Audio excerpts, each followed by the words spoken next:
What up, Facebook? Hey, I am on site at the properties today, down here in Savannah, Georgia. Took a road trip with Jed, who is, I think is going live on IG. What's up, IG folks? And Cameron, who runs the YouTube channel and will probably make some YouTube content out of this.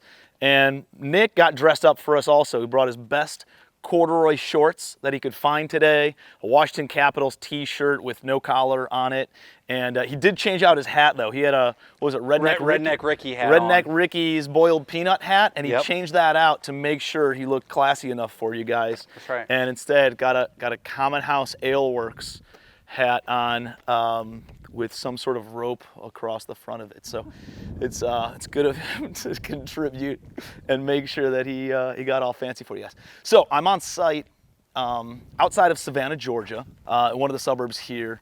And this is a project that technically I've owned since 2015, August of 2015.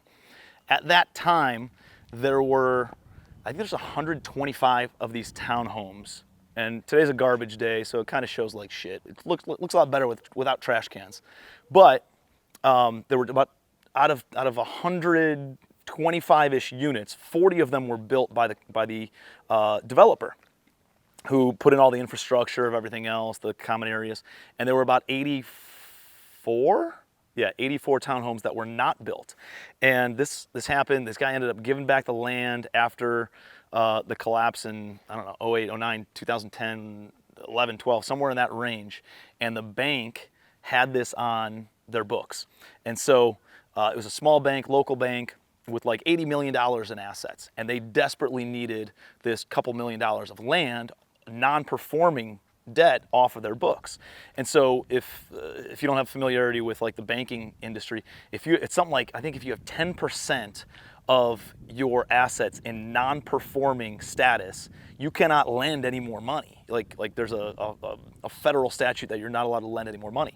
And so these guys had $2 million out of essentially 2.5–3% of their assets in just this property were non-performing, and they had to get it off their books. So they were very motivated to do that. So what they decided to do, the guy that I was partnered with originally on this project negotiated phenomenal terms, and in 2015 got the bank to finance this land and finance up to $3 million of the construction at 1% interest only, with 300 grand down. Okay, so we bring 300 grand down. I end up signing on a loan and bringing the $300,000, and I got, I think, 26% ownership in the deal for doing that. We had some investors who got about 14% ownership, and then the developing partner got about 60% ownership in this deal. We build out half of it at 1% interest-only financing. We build out half of this thing, and we refinance that half with an insurance company somewhere in the neighborhood of, I think it was around 4% interest rate on half of it. Then we because now we paid off the $3 million of construction, we were able to build the other half, the other 40-some townhomes, with the other $3 million of that construction loan that bank gave us. And then after we were done building out the second half of the development, that bank took the construction loan at something like around $3 million of 1% interest only, and termed it out on a 30-year amortization schedule. So they gave us 30 years on, I think it was just over $3 million at 1% interest rate. So we were able to now have a blended cost of capital somewhere around 2.5–3% on an 84 units we built. We sold one of them. So we have 83 townhomes that are pretty cool, because if you look at them, we can manage it like a multifamily property, but they all have their own separate parcels. So we can sell them off individually if we'd like, and make a big pop every once in a while. We have zero interest in doing that. And so we're not looking to sell any of these townhomes anytime soon. We will continue to manage them and own them kind of like a multifamily asset. So let's kind of move through the timeline here, because that original partner in 2020 had a lot of stuff, had a lot of balls up in the air, needed to liquidate some of his assets and wanted to sell this. And so I offered to buy out the property. And so I re-syndicated the thing. I was already on the loan, so we didn't have to get new loans, but we re-syndicated it, recapitalized this project. We were into it for, I don't know, let's call it $6.5 million bucks. And what I negotiated with him is we leave the 2 loans in place, the insurance loan at 4%, the $3 million at 1%. And then I got the sell side to carry back a note of let's call it $2.5 million. So the sell side then carries back a note at another 4%, $2.5 million. So that puts us at around $8 million bucks of assumable debt when I refinance and recapitalize this thing. So I only needed to bring $2 million. So I syndicated it, raised capital from investors, $2 million. And by the way, if you want to learn this stuff, you got to plug into Commercial Empire, where I'm going to go through a bunch of different deals, how we find deals, underwrite deals, structure the financing, raise private money, operate the deals, all that stuff. So commercialempire.com, plug into that. But we go back, I syndicate $2 million from the investors in order for the down payment. And this thing was already fully occupied. Well, it was about 95% occupied, pretty stable, but the rents were very, very low. We came in, thought we could bump the rents, and we bumped them by considerably more. I think they were getting between $800 to $900 for these townhomes when I resyndicated this thing in 2020, or recapitalized it.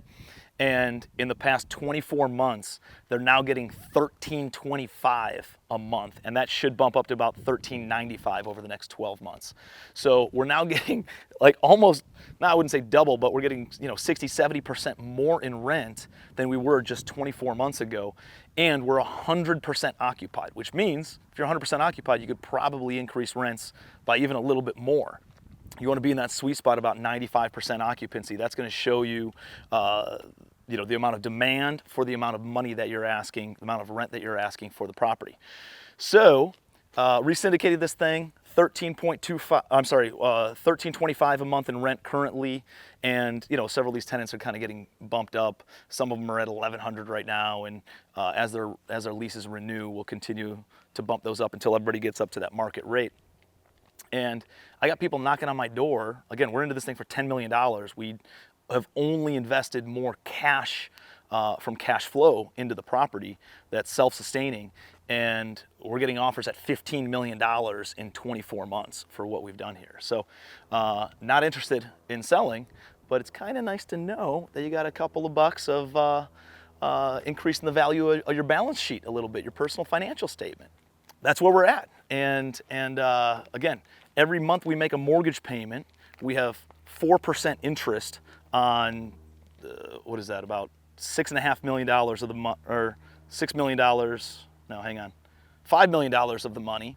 And we have 1% interest on the other $3 million of the money. But every month we make a payment where it's essentially taking money from this pocket and putting it into this pocket, because we're paying down so much principal every single month. And that's the key to owning rental property. Everybody thinks it's about the cash flow and the positive cash flow that you get from it. Yeah, we make a lot of that from this property, but the reality is the wealth is built and created from the amortization of the property. Every month you make a mortgage payment and you pay down that principal balance, and every year as the rents bump up, you're creating this massive spread, and all of a sudden you pick your head up in 5 to 10 years and you're like, holy shit, I'm sitting on millions and millions of dollars of equity in this deal. That is how the real wealth is built.